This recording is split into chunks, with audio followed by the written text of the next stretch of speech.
Welcome to ஃபில்மிடோடு. இப்போ நம்ம பார்க்க போகிற திரைப்படம் என்னன்னா, இயக்குனர் ஆனந்த் எகார்ஷி இயக்கத்தில் வினய், ஜரீனா சகிப், கலாபவன் சாஜன் போன்றோர்கள் நடித்து இந்த வருடம் ஜனவரி மாதம் திரையில வெளியாகி தற்போது ஓடிடியிலையும் வெளியாகி இருக்கிற படம் தான் ஆட்டம். இந்த படத்துடைய ஒரு ரிவ்யூ தான் இப்போ நம்ம பார்க்க போகிறோம். முதல்ல இந்த படத்துடைய கதை என்னன்னு பார்த்துடலாம். ஒரு தியேட்டர் ஆர்டிஸ்ட் குரூப்ல நடிகர்களாக இருக்கிறவங்க தான் படத்துடைய ஹீரோ ஹீரோயின். இவங்க ஒரு தியேட்டர் பிளே சூப்பரா பண்ணதுனால ஃபாரினர்ஸ் ஒரு 2 பேர் இம்ப்ரெஸ் ஆகி இவங்களுக்கு நம்ம ஏதாவது கைமாறு பண்ணணும் அப்படின்னு அந்த தியேட்டர் ஆர்டிஸ்ட் 12 பேருக்குமே ஒரு ரெசார்ட் பார்ட்டி ஒன்னு அரேஞ்ச் பண்றாங்க. பார்ட்டி நைட் நடக்குது. அந்த பார்ட்டியை அரேஞ்ச் பண்ண அந்த வெளிநாட்டுக்காரங்களுடைய ரொம்ப நெருக்கமா இருக்கிற ஒரு நபர் தான் இந்த படத்துல வர்ற ஹரி அப்படிங்கிற ஒரு கேரக்டர். அவர் சொன்னதுனாலதான் அந்த வெளிநாட்டுக்காரங்க இந்த தியேட்டர் பிளேவை பாக்குறதுக்கு தியேட்டருக்குள்ளேயே வராங்க. அந்த அளவுக்கு ஒரு பிரபலம் வாய்ந்த ஒரு நபர் தான் அவரு. இந்த படத்துக்குள்ளேயே அவர் ஒரு படத்துடைய ஹீரோவா தான் இருக்காரு. பிளஸ் தியேட்டர் ஆர்டிஸ்டாகவும் இருக்காரு. இப்போ இவர் மூலமா பழக்கமான அந்த வெளிநாட்டுக்காரங்க அரேஞ்ச் பண்ண அந்த ரெசார்ட் பார்ட்டி கோலாகலமா நடந்து முடியுது. அதை முடிச்சிட்டு நைட்டு போய் தூங்குறதுக்காக எல்லாருமே போறாங்க. அதே மாதிரி ஹீரோயினும் அவங்க ரூமுக்கு போறாங்க.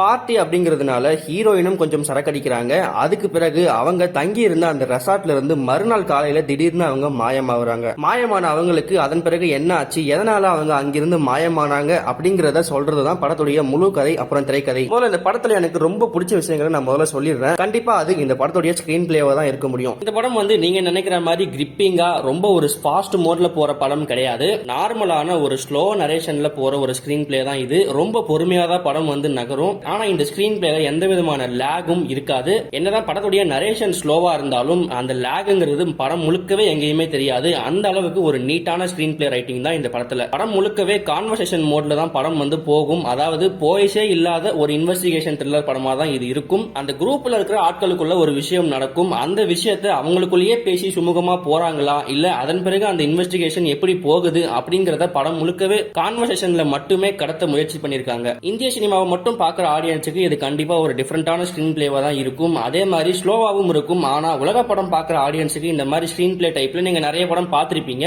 ஏன் உலக புகழ் பெற்ற 12 Angry Men அப்படிங்கிற ஒரு படமே இந்த மாதிரியான ஒரு ஸ்கிரீன் பிளே பேட்டர்ன்ல தான் இருக்கும். மேலும் எனக்கு ரொம்ப பிடிச்ச ஜூரர் 8 அப்படிங்கிற ஒரு படமும் இந்த ஸ்கிரீன் பிளே பேட்டர்ன்ல தான் இருக்கும். அந்த படத்தோட ரிவ்யூ தான் இந்த சேனலோட ஃபர்ஸ்ட் ரிவ்யூவா நான் போட்டிருப்பேன். உலக சினிமா ஆடியன்ஸுக்கு இந்த படத்துடைய ஸ்கிரீன் பிளே ரொம்ப யூனிக்கா தெரியாது. ஆனா இந்திய சினிமாவை மட்டும் பார்க்குற ஆடியன்ஸுக்கு நான் முன்னாடியே சொன்ன மாதிரி இந்த ஸ்கிரீன் பிளே சூப்பரா உங்களுக்கு கனெக்ட் ஆக வாய்ப்புகள் இருக்கு. ஏன்னா இந்த மாதிரி படங்கள் நீங்க அதிகமா பார்த்திருக்க மாட்டீங்க. ஸ்கிரீன் பிளே அடுத்து இந்த படத்தில் நடிச்ச நடிகர்களுடைய நடிப்பு. இந்த படத்துல குறிப்பிட்ட ஒரு 10 பேர் தான் வர்றாங்க. அந்த 10 பேருக்குமே ஈக்குவல் இம்பார்ட்டன்ஸ் கொடுத்து தான் கேரக்டர் ரைட்டிங் இருக்கும். அந்த கேரக்டர் ரைட்டிங்க்கு ஏற்ற மாதிரி அவங்களுடைய நடிப்பும் அட்டகாசமா இருக்கும். இந்த படத்துல அந்த 10 பேரையுமே இருக்குமே நான் எந்த மலையாள படத்திலையும் பார்த்ததே கிடையாது. அவங்க டெபியூட் ஆக்ட்ரஸ் நினைக்கிறேன். ஆனா எல்லாருமே அவங்களுக்கு கொடுக்கப்பட்ட ரோலை ரொம்பவே சூப்பரா பண்ணிருக்காங்க. அவங்க பண்ற சின்ன சின்ன அசைவுகளும் ரொம்ப யதார்த்தமா இருந்துச்சு. நான் ஏற்கனவே சொன்னேன் இல்லையா, இந்த படம் ஒரு கான்வர்சேஷன் மோட்ல தான் போகும். அதுவும் இல்லாம ஒரே நாள்ல நடக்கிற மாதிரியான கதை தான் இந்த படம். இப்ப நம்மளே குரூப்பா உட்காந்து ஏதாவது டிஸ்கஸ் பண்றப்ப ஒருத்தர் பேசிட்டு இருப்பாங்க. ஒரு 2-3 பேர் பேசுற ஆளை கவனிப்பாங்க.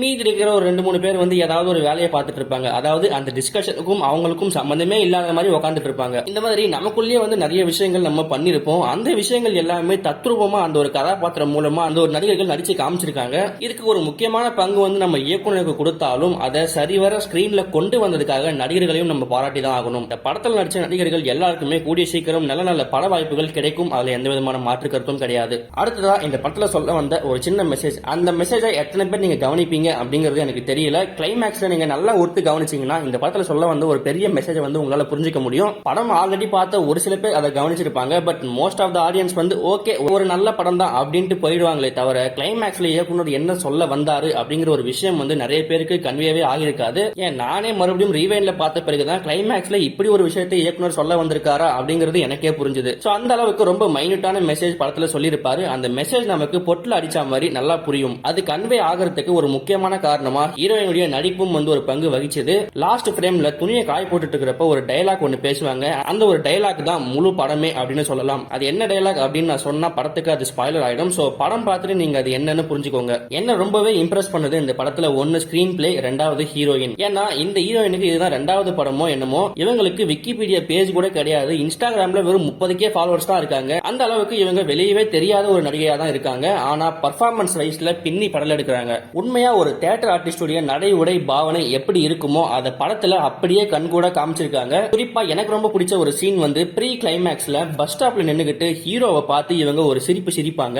எல்லா ஆண்களுக்குமே செருப்பால அடிச்ச மாதிரி அந்த ஒரு சீன் கண்டிப்பா இருக்கும். அதை நான் ஏன் அப்படி சொல்றேன் நீங்க படம் பார்த்து தெரிஞ்சுக்கோங்க. சோ இப்படி அவங்களுடைய ஆக்டிங் பத்தி இந்த படத்துல நிறைய சொல்லிட்டே போகலாம். அவங்களுக்கு கொடுக்கப்பட்ட ஸ்கிரீன் ஸ்பேஸ் படத்துல கம்மியா இருந்தாலும் அவங்க வர்ற இடங்கள்ல தாறுமாறா ஸ்கோர் பண்றாங்க. அதுக்கப்புறம் படத்துடைய மியூசிக் வந்து நல்லா இருந்துச்சு. ப்ரீ கிளைமேக்ஸ்ல அந்த ஹீரோவை பார்த்துட்டு சிரிக்கிற சீன் முடிஞ்சதும் அப்புறம் ஆட்டோ ஏறி ஹீரோயின் போவாங்க. அப்ப சின்னதா ஒரு வயலின் பிஜிஎம் ஒன்று வரும். அந்த பிஜிஎம் அந்த இடத்துல பிளேஸ் பண்ணப்பட்ட விதம் வந்து ரொம்ப எக்ஸ்ட்ராடினரியா இருக்கும். அந்த ஒரு சின்ன டச் போதும் மியூசிக் டைரக்டர் இந்த படத்துக்காக எந்த அளவுக்கு உயிரோட்டமா ஒர்க் பண்ணிருக்காரு அப்படின்னு சொல்றதுக்கு. இதன் பிறகு முக்கியமான ஒரு டிபார்ட்மெண்ட் சினிமாட்டோகிராஃபி. அது இந்த படத்துக்கு இன்னொரு ஒரு டைமென்ஷனை கொடுத்திருக்கு அப்படின்னு சொல்லலாம். இந்த படத்துக்கு சினிமாட்டோகிராஃபி ரொம்பவே ஒரு முக்கியமான அம்சமா அமைஞ்சிருக்கு. எனக்கு இந்த படத்துல ரொம்ப பிடிச்ச ஒரு ஃப்ரேம் ஒன்று இருக்கு. அதாவது அந்த 10-12 பேருமே டைனிங் டேபிள்ல உட்கார்ந்துட்டு ஃபர்ஸ்ட் வாட்டி அந்த ஒரு விஷயத்தை டிஸ்கஸ் பண்ணுவாங்க.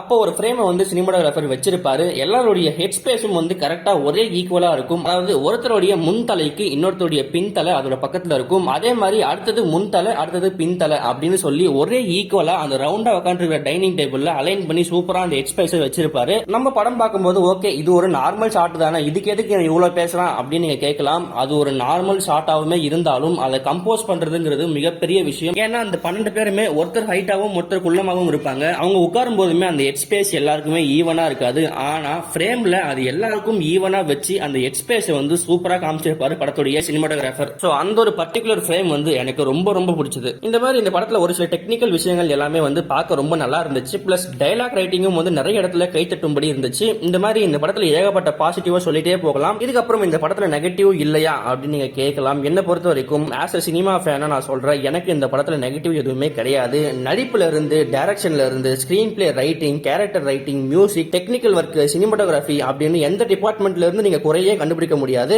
ஆனா நீங்க ஒரு ஜெனரல் ஆடியன்ஸாக இருந்தா இந்த படம் உங்களுக்கு பிடிக்குமாங்கிறது சந்தேகம் தான். பட் நிச்சயமா ட்ரை பண்ணி பார்க்கறது தப்பே கிடையாது. இந்த மாதிரி ஜானர் படங்கள் ஒரு சில ஜெனரல் ஆடியன்ஸுக்கு புதுசாக இருக்கலாம். அதனாலவே படம் நல்லா இருக்கே அப்படிங்கிற ஒரு எண்ணமும் உங்களுக்கு தோன்றலாம். அதனால என்னோட சைடுல இருந்து இந்த படம் வந்து எல்லா விதமான ஆடியன்ஸுக்குமே நான் சஜஸ்ட் பண்றேன். குழந்தைங்களோட இந்த படத்தை பார்க்கலாமா அப்படின்னு கேட்டீங்கன்னா ஒரே இடத்துல மட்டும் கிசிங் சீன் வந்து ரொம்பவே லெங்தியா இருக்கு. அது மட்டும் இல்லாம இருந்திருந்தா இந்த படத்தை கண்டிப்பா குழந்தைங்களோடவே பார்த்திருக்கலாம். இப்போ அந்த ஒரு சீன் இருக்கிறதுனால நான் உங்ககிட்டவே விட்டுறேன். நீங்க பாக்குறதுனா பாருங்க, அது உங்களுடைய இஷ்டம். அதை தவிர்த்துட்டு இந்த படத்துல அடல்ட் காட்சிகள் எதுவுமே கிடையாது. எல்லா விஷயத்தையுமே ரொம்ப ஸ்மூத்தா தான் இந்த படத்துல ஹேண்டில் பண்ணிருப்பாங்க, அந்த ஒரு கிஸ்ஸின் தவிர. சோ இந்த படத்தை நீங்க பார்க்கணும்னு நினைச்சீங்கன்னா அமேசான் பிரைம் ஓடிடில இந்த படம் அவைலபிளா இருக்கு. இங்கிலீஷ் சப்டைட்டிலோடவே இருக்கு. பார்க்கணும்னு நினைக்கிறவங்க நிச்சயமா பாருங்க. நான் முன்னாடியே சொன்ன மாதிரி இந்த படம் வந்து ஸ்லோவா போகிற ஒரு கான்வர்சேஷன் பேஸ்டு படம் தான். அந்த மாதிரி படங்கள் உங்களுக்கு பிடிக்கும்னா இந்த படம் டெஃபினட்டா ஒரு வர்த் வாட்ச் உங்களுக்கு அப்படின்னு நான் சொல்லுவேன். அதுக்கப்புறம் நான் ஆல்ரெடி சொன்ன மாதிரி எல்லா விதமான ஆடியன்ஸும் பார்க்கலாம். ஸ்லோவா போற படங்கள் எனக்கு பிடிக்காதுன்னு சொல்ற ஆடியன்ஸுக்கும் இந்த படம் வந்து பிடிக்க வாய்ப்புகள் இருக்கு.